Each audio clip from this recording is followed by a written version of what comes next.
Que cada uno de ustedes representado aquí por su familia sea de bendición y que usted sea canal de bendición a su familia, a todo su entorno, para que a través de usted ellos reciban bendición. Así que, amado, bienvenido una vez más a la casa de Dios. Con ellos, el que tiene Biblia, vamos a buscar Segunda de Samuel, capítulo 11, por favor. Los que la van buscando, más que bendecido por estar en el mejor lugar, casa de Dios, casa de oración. Capítulo 11, dice así: aconteció al año siguiente, en el tiempo que salen los reyes a la guerra, que David envió a Joab y con él a sus siervos y todo Israel, y destruyeron a los amonitas y sitiaron a Rabá. Pero David se quedó en Jerusalén. Y sucedió un día al caer la tarde, que se levantó David de su lecho y se paseaba sobre el terrado de la casa real. Y vio desde el terrado a una mujer que se estaba bañando, la cual era muy hermosa. Envió David a preguntar por aquella mujer, y le dijeron: aquella es Betsabé, hija de Elián, mujer de Urías el Eteo. Y envió David mensajeros, y la tomó, y vino a él, y él durmió con ella. Luego ella se purificó de su inmundicia, y se volvió a su casa. Y concibió la mujer, y envió a hacerlo saber a David, diciendo: estoy encinta. Palabra de Dios, para la honra y gloria de Dios. Aquí vamos a poner como tema pecado y sus consecuencias. Eso viene del Edén, de Adán y Eva.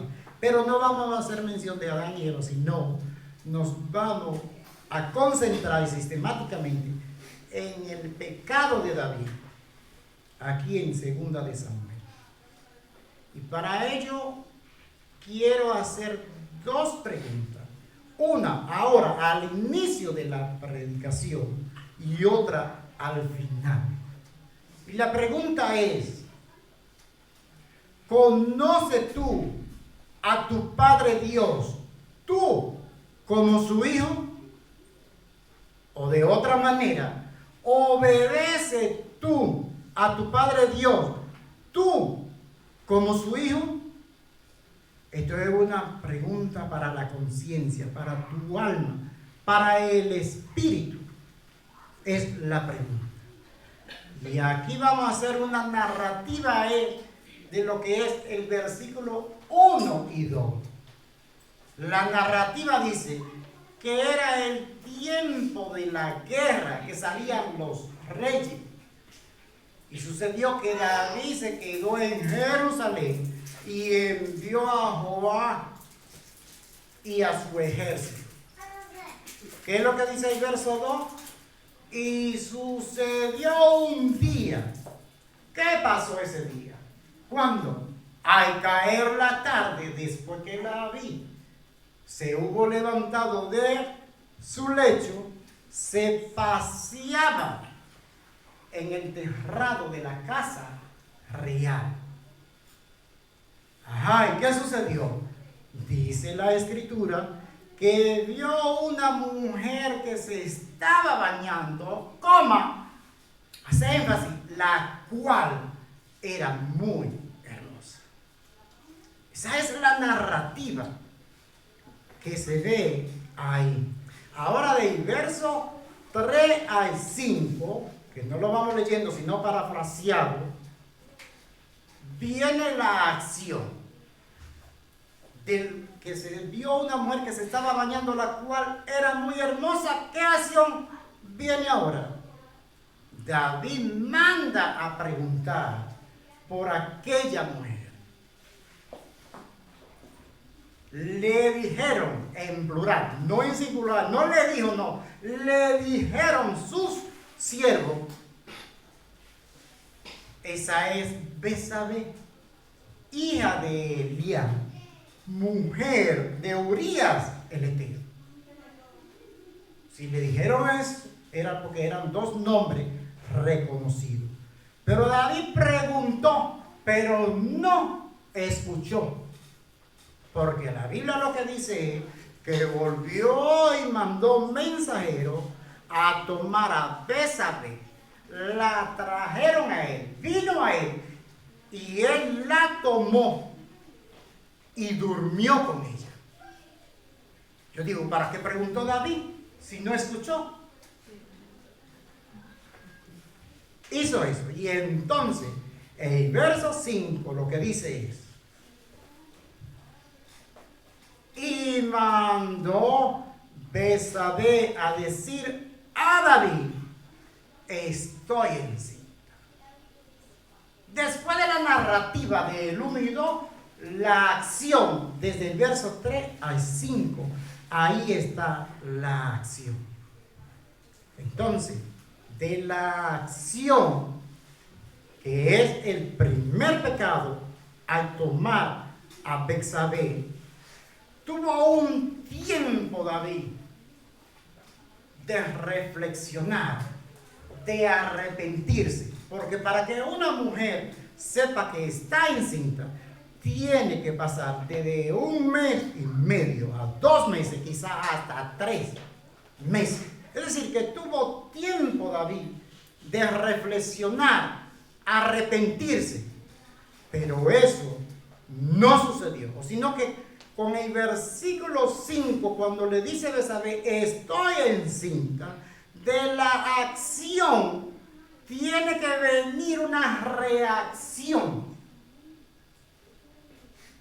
¿Cómo es eso en la actualidad? Bueno, cuando cualquiera habla una mentira y es descubierta esa mentira, pues tiene que involucrar a más personas o tiene que echar otra mentira aún más grande. De la acción a la reacción. ¿Qué es lo que David tiene que hacer? Cometer otro segundo pecado, mandando entonces, que no lo han leído, pero desde el verso 6 al 10, lo que David hace es que Urías el Eteo está en la guerra y es el esposo de Betsabé, lo manda a buscar, lo trae. ¿Con qué propósito? Con tapar el pecado que él había cometido, con ocultar el embarazo de David que tenía la mujer de Urías el Eteo, Betsabé. Con ese propósito manda a buscar a Urías el Eteo. Cuando Urías viene a David, David le hace 3 preguntas. Joab en general, ¿cómo está? Bien. El pueblo, bien. El estado de la guerra, ¿cómo va? Urías le dice, bien. ¿Qué le dice David? ¿Qué es el propósito de David? Pues si todo marcha bien, desciende a tu casa. Le dice David a Urías que viene de la guerra. ¿Qué es lo que pasa? Urías no desciende a su casa, sino que los siervos de David le informan al otro día, Urías no ha ido a su casa. David otra vez se encuentra con Urías y le pregunta, ¿por qué se ha venido de camino de la guerra cansado? ¿No has descendido a tu casa? Ahora quiero que lo leamos todo en la pantalla o en la Biblia, en el verso 11, ¿qué es lo que Urías le responde? Ya quisiéramos tener un líder como esta respuesta, un hombre fiel, íntegro. Y Urías respondió a David, el arca de Israel y Judá están bajo tiendas, y mi señor Joab y los siervos de mi señor están en el campo. Había yo de entrar en mi casa para comer y beber y dormir con mi mujer, por vida tuya y por la vida de tu alma. Que Dios me libre de yo estar haciendo toda esa cosa y no velar por lo de Dios, por lo de Judá, por tu vida y por tu alma. Óigame. Alguien que lo entienda, es una respuesta de un líder, de una gente de Dios, entregada a Dios, entregada al servicio del mismo David. Eso es lo que llama una respuesta. Pero David, que lo trajo con el propósito de tapar y ocultar el pecado, no escuchó eso. Lo mismo te pasa a ti, que puede gobernar el diablo tu mente cuando está en pecado, cuando echa mentira. Ya no escucha a Dios, ya no escucha lo espiritual, sino que el enemigo cega. Entonces el enemigo pone a hacer obras a uno. ¿Obras como cuáles? ¿Cuáles son las obras de el enemigo? Del versículo 12 al 13, que no lo vamos a leer: falsedad, mentira, engaño, amistad e hipocresía. Fue lo que David le mostró a Urías. Lo invitó a comer en la casa real. ¿Con qué motivo? De poderlo emborrachar, para que así pudiese ir a su casa. Esa fue la obra que David hizo con Urías el Eteo. Con todo eso, las obras del diablo no pudieron ni con Urías, porque detrás de Urías estaba el propósito de Dios y se tiene que cumplir. Con ese propósito que Dios tiene que cumplir, entonces es allá en Santiago 1:15 que dice esto: entonces la concupiscencia, después que ha concebido, da a luz el pecado, y el pecado, siendo consumado, da a luz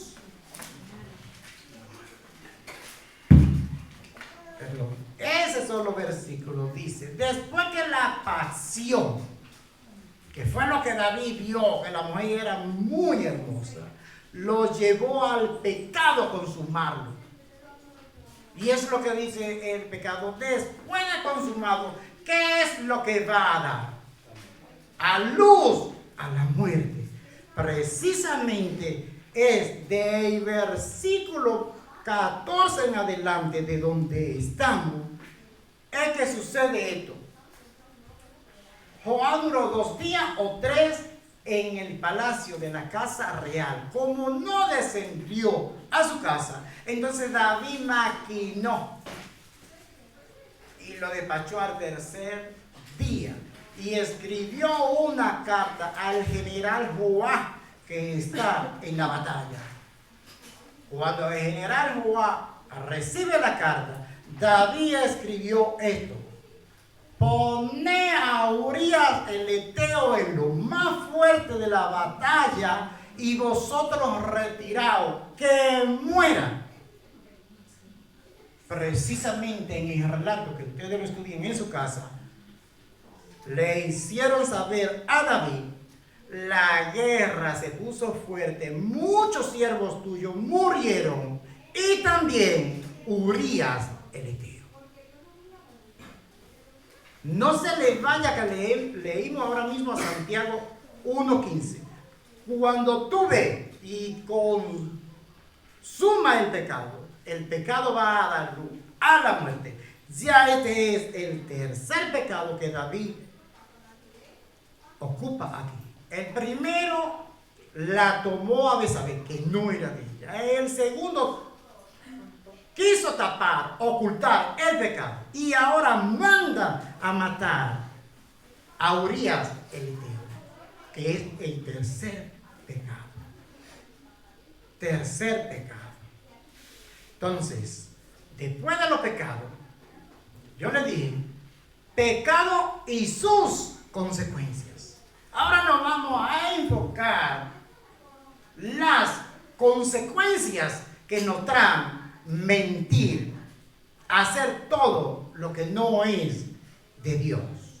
Y para ello, en el capítulo 12, ahí mismo, escuchen la historia que no lo vamos a leer. La primera consecuencia que Dios le envía a David es esta. Le envía el profeta Natán a David.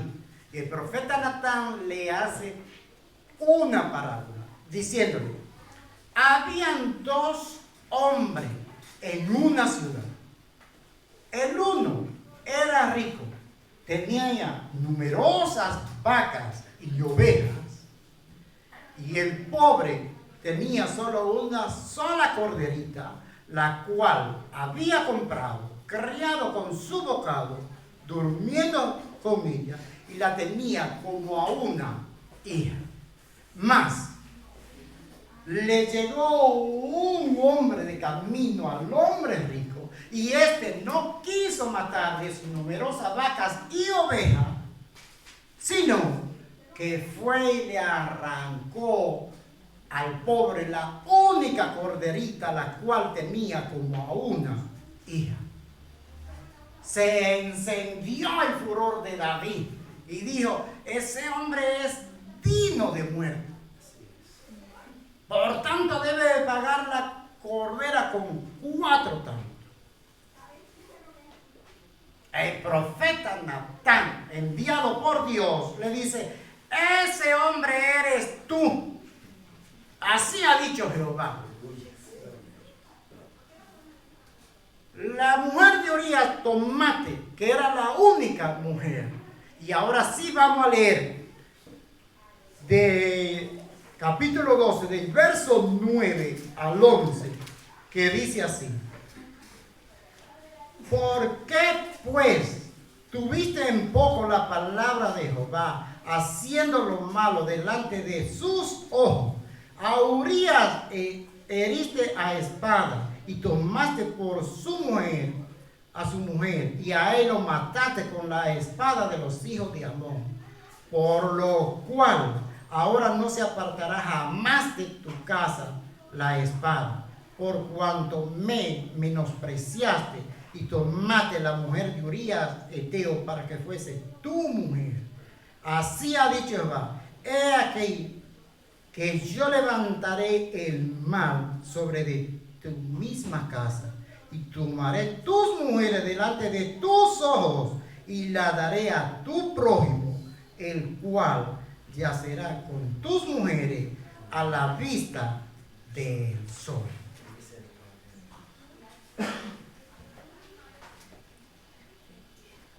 Aquí hay promesa, aquí hay profecía. Para el que hace la cosa en secreto y cree que no hay un Dios vivo, hay un Dios vivo que lo ve todo. Y si eso es una promesa que lo vamos a ver más adelante cuando se cumpla, ya viene la segunda consecuencia, y es que el niño que había concebido, en el versículo 19 ya digo, muere el niño. Esa es la segunda consecuencia. La tercera consecuencia, ya en el capítulo 13, sucede así. Amón, que es hijo de David, y Tamar, que es hija de David, Amón se enfermó por el amor de Tamar.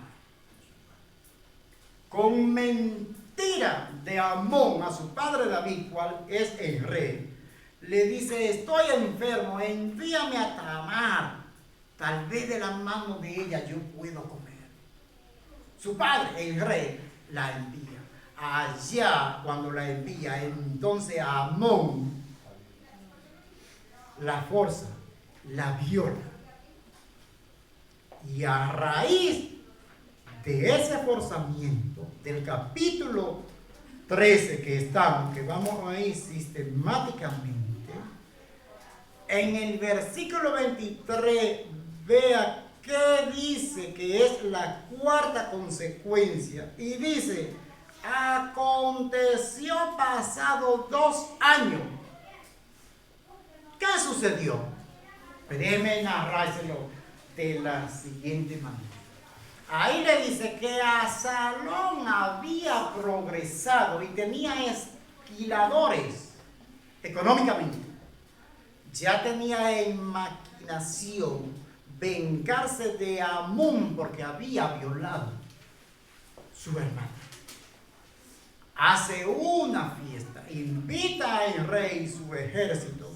El rey le dice, no, yo no puedo ir porque son mucha carga para ti.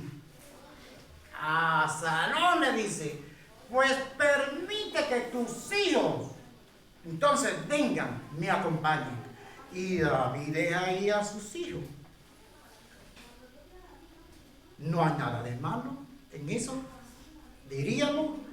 Pero entonces, en el verso 23, dice que aconteció eso pasado 2 años. En el bonche, ¿qué fue lo que Absalón preparó? Absalón dio órdenes a sus siervos diciendo, cuando vosotros veáis el corazón de Amón que esté alegre por el vino, matadlo. Escuche la orden.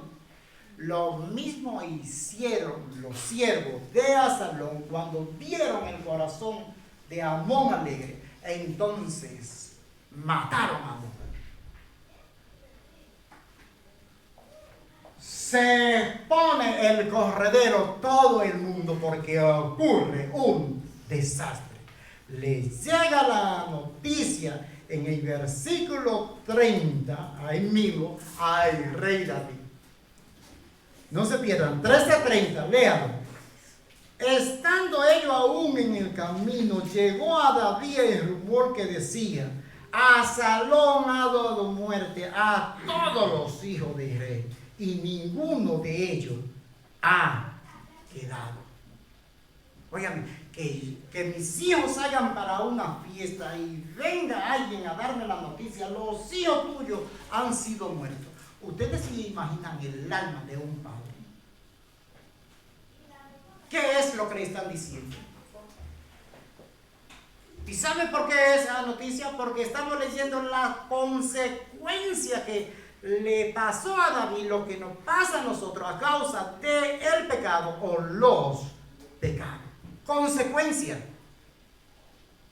Y yo no sé si habrá un aliento de cuando viene un segundo mensajero en el verso 33 y dice, todos los hijos no, solo Absalón ha dado muerte a Amón. Yo no sé si se refresca, sí o no, pero es desastroso. Entonces, no es buena noticia, como quiera. Después que sucede eso, entonces, ¿qué le queda a Absalón? Absalón huye a Jesús de Siria por 3 años. Y si Amón fue muerto y le hace falta el hijo a David, le hizo falta el otro hijo, Absalón, que huye a Siria de Jesús. Y dice la Biblia en todo ese contenido que David lloraba todos los días por Absalón y deseaba verle. Y allá tuvo por 3 años. Mas en el capítulo 14 regresa Absalón a Jerusalén. Y yo digo de todo esto, ¿qué ejemplo das tú hoy a tu familia? Tú como madre, padre, ¿qué ejemplo le das a tus hijos? ¿Qué ejemplo le das a tu nieto? ¿Qué ejemplo le das a la nuera o al nuero? ¿Cuál es el ejemplo que le das? Porque así como tú haces en secreto tu pecado, turbación a Adán, tu familia, en público. ¿Qué ejemplo le dio David a sus hijos con la acción de Betsabé cuando con mentiras, falsedad, engaño? Lo que nuestros hijos escuchen nosotros mentir, se van a ellos volver mentirosos. La acción que nosotros habríamos delante de ellos con pecado, lo van a hacer ellos por igual. Ahora nos vamos al capítulo 15.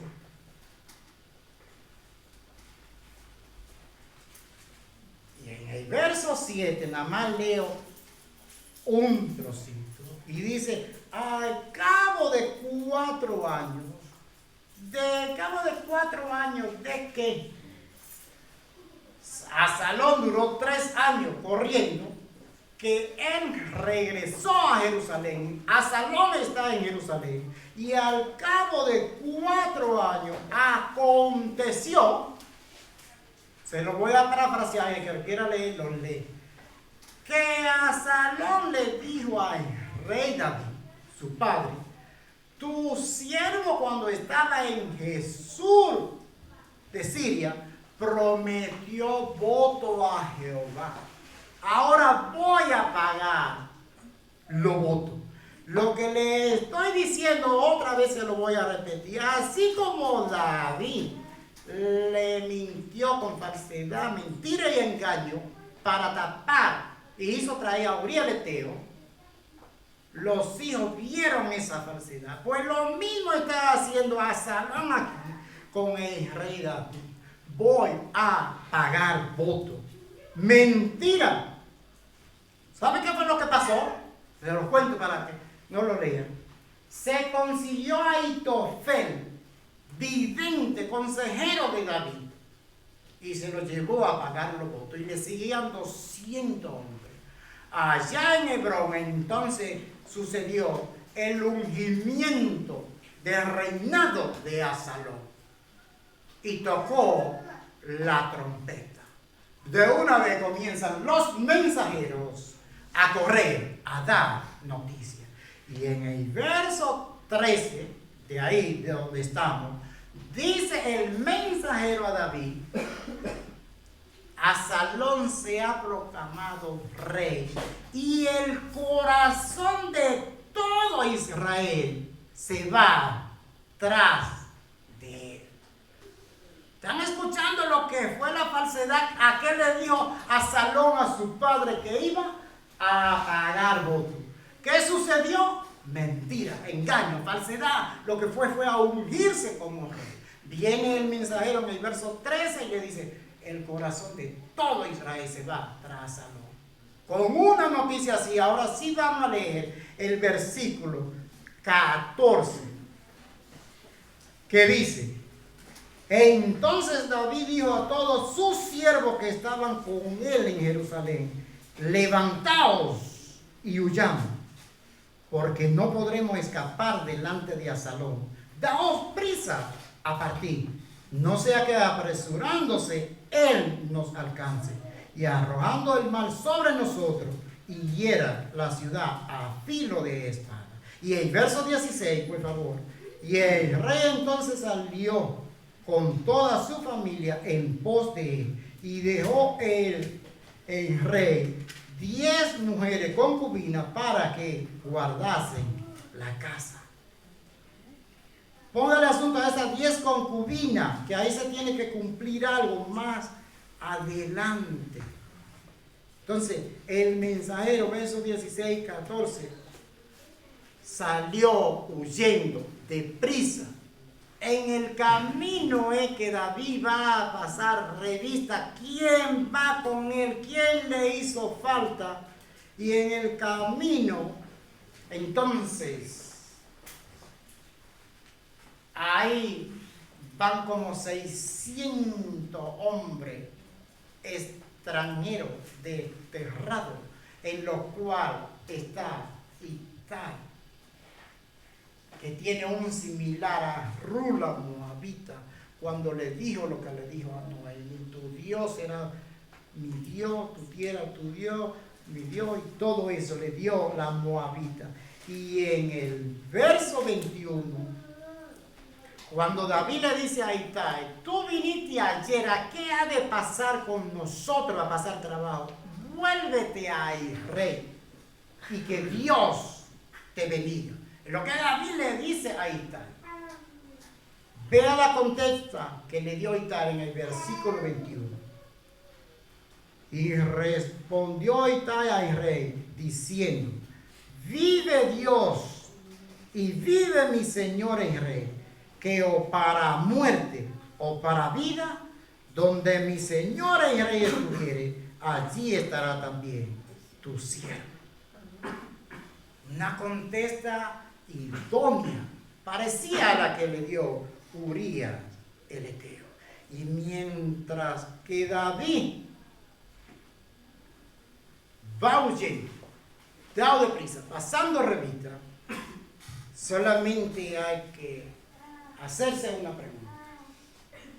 Tanto a David allá como nosotros que estamos. Nosotros estamos cómodos dentro de la iglesia, aquí. Pero muchas veces la comodidad, si no estamos arraigados a los estudios bíblicos, al estudio de la Biblia, a la oración, al ayuno, que seamos íntegros a Dios, la comodidad muchas veces nos puede traer consecuencias, que es lo que estamos diciendo, pecado y consecuencias. Y ahora yo quiero que traigan a la mente, dice que David no estaba donde tenía que estar, en el momento ideal. Él tenía y debía de estar en la guerra. Pero ¿en dónde estaba? En su casa real, paseándose después de haberse levantado cómodo. Ahora yo quiero que leamos el verso 30 para que usted vea cuánta diferencia de estar cómodo a cómo puede pasar de un momento a otro. El verso 30 de 15 dice así: y David subió la cuesta de los olivos y la subió llorando, llevando la cabeza cubierta y los pies descalzos. También todo el pueblo que tenía consigo cubrió cada uno su cabeza e iban llorando mientras. ¿Alguien puede notar la diferencia ahora cuando David estaba cómodo, que se paseaba entre la casa, a cómo va ahora con la cabeza cubierta, cómo va descalzo, cómo va llorando? ¿Existe la diferencia? Nosotros estamos cómodos en una iglesia, no nos acomodemos, leamos, estudiemos, oremos, no nos apartemos, que se aparte la protección de Dios, no nos apartemos. Porque si nos apartamos, entonces en el mismo camino, en el capítulo 16, aparece uno de la casa de Saúl, Simei, el cual va paralelo a David, arrojándole piedra, palo, levantando polvo y maldiciendo a David. Eso sucede cuando uno se sale de aquí, de la protección divina del Señor. Y mientras que eso sucede, entonces por otro lado, Absalón entra triunfantemente a Jerusalén y va a la casa real. Y cuando va a la casa real, le pregunta a Ahitofel, vidente, consejero de David: ¿qué haremos ahora? El consejero le dice: bueno, el pueblo está aquí delante de ti. Para que esto se haga firme y la gente crea en ti, llégate a las concubinas de tu padre para que vean que tú aborreces a tu padre y que lo tuyo es en serio. Ahí se tiene que cumplir lo que Dios dio de profecía, que lo leímos en el 12, del 9 al 11. De ti mismo voy a levantar el mal. Y lo que tú haces en secreto, Dios lo va a revelar en público. Y ahora vamos a leer 16, 22 que dice: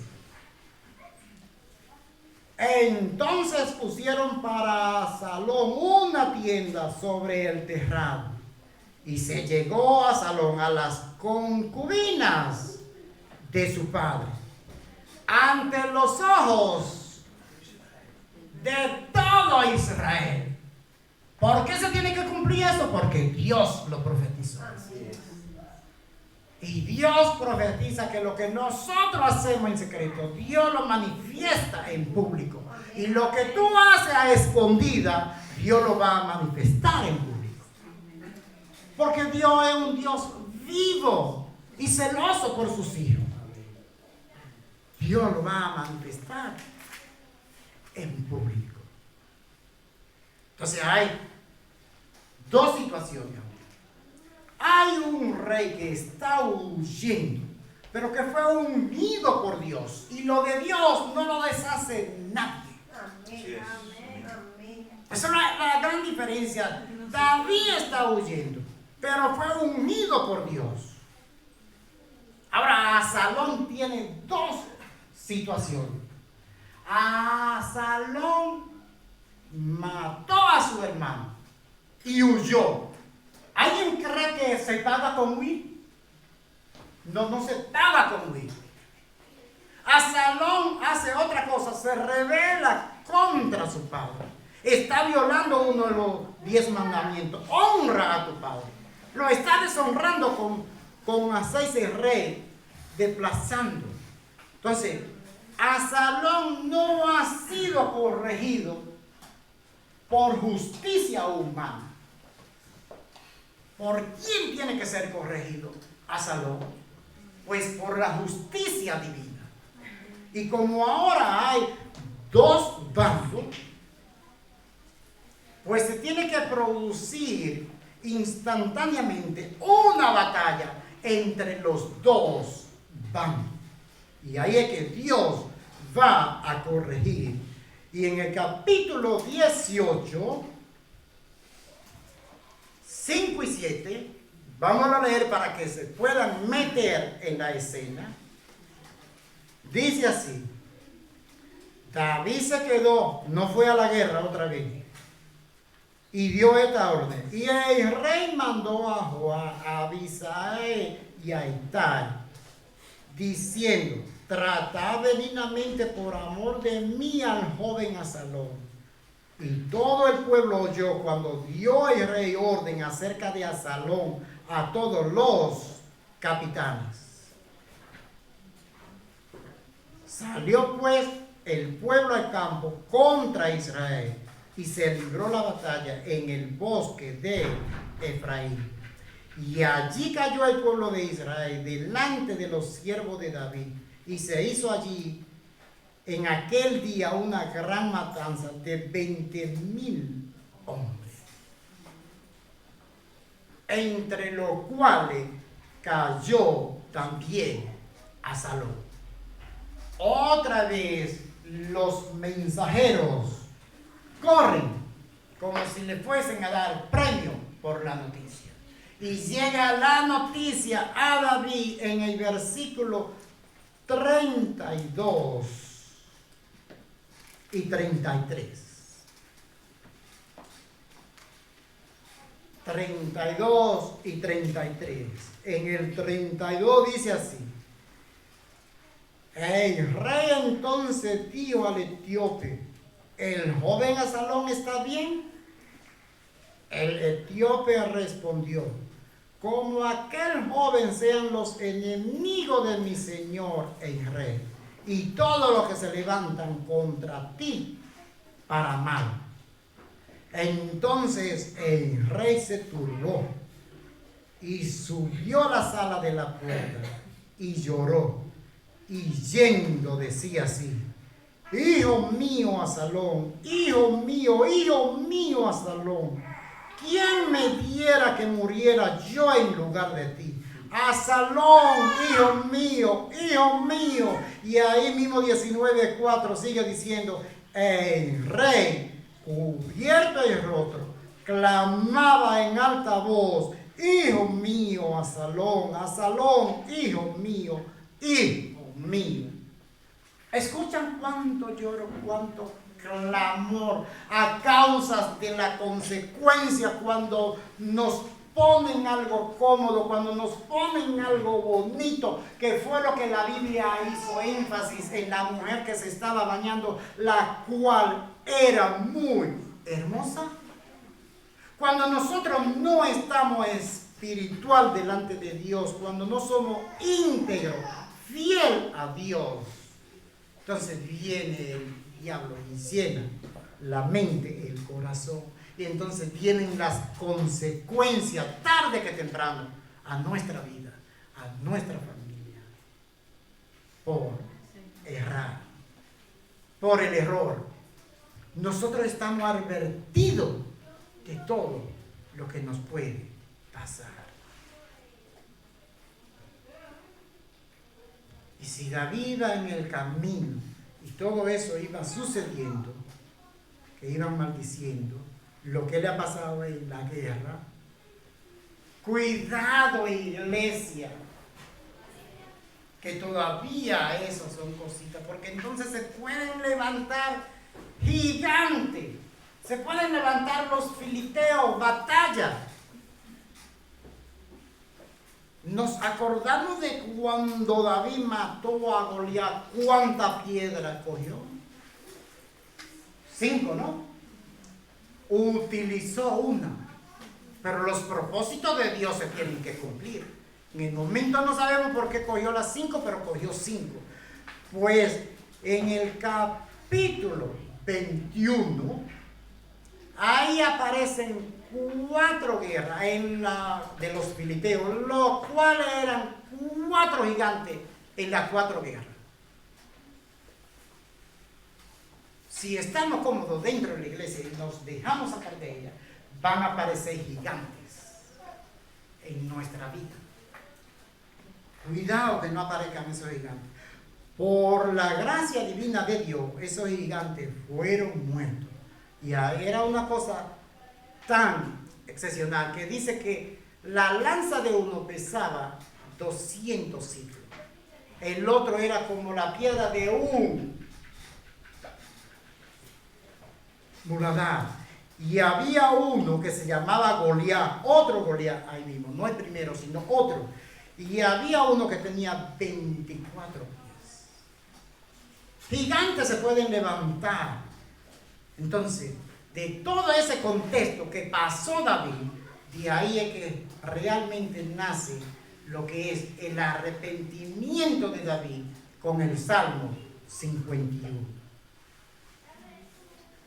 Yo dije que iba a hacer una pregunta al final.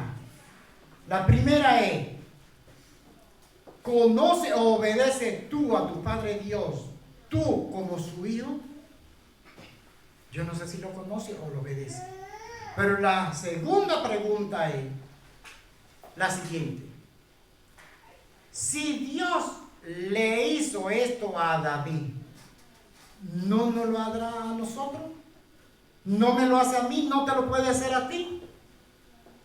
Bueno, alguien me diría, bueno, pero eso fue en el Antiguo Testamento, estábamos bajo la ley. Ahora estamos en el Nuevo Testamento y estamos bajo la gracia. Pues para ello vamos a dejar que la misma Biblia sea la que conteste y vámonos a ir a Hebreos capítulo 10, por favor, y ahí concluimos con esta pregunta: si Dios se lo hizo a David, ¿nos lo podría hacer a nosotros en este tiempo? Dejemos que la Biblia diga, verso 26, 10, 26, dice así: porque si pecáramos voluntariamente después de haber recibido el conocimiento de la verdad, ya no queda más sacrificio por los pecados, sino una horrenda expectación de juicio y de hervor de fuego que ha de devorar a los adversarios. El que viola la ley de Moisés por el testimonio de 2 o 3 testigos muera irremisiblemente. ¿Cuánto mayor castigo pensáis que recibirá el que pisotear el Hijo de Dios, y tuviera por inmunda la sangre del pacto en la cual fue santificado, e hiciere afrenta al Espíritu de gracia. Pues conocemos al que dijo, mía es la venganza, yo daré el pago, dice el Señor. Y otra vez el Señor juzgará a su pueblo. Horrenda cosa es caer en las manos de Dios vivo. Ahí no está diciendo que en el Antiguo Testamento, por testigo de 2 o 3, moría de una vez. Y dice, cuánto mayor en este tiempo el que vicio tenga al Hijo de Dios tuviera por inmunda la sangre que Él derramó para que nosotros seamos redimidos, lavados de los pecados y tener vida eterna. Y dice que hacemos afrenta al Espíritu Santo. ¿Cuánto mayor castigo en este tiempo de gracia? Solamente es reflexión. Estamos cómodos. No nos dejemos llevar a una batalla donde aparezcan gigantes, donde la protección de Dios siempre está alrededor como David, pero no quiera que te lleguen las consecuencias. Meditemos en esto último de Hebreo del 26 al 31. Y horrenda cosa es caer en la mano de Dios. Un Dios le bendiga y cada quien medite como el Espíritu le hayas instruido. Dios le bendiga y un buen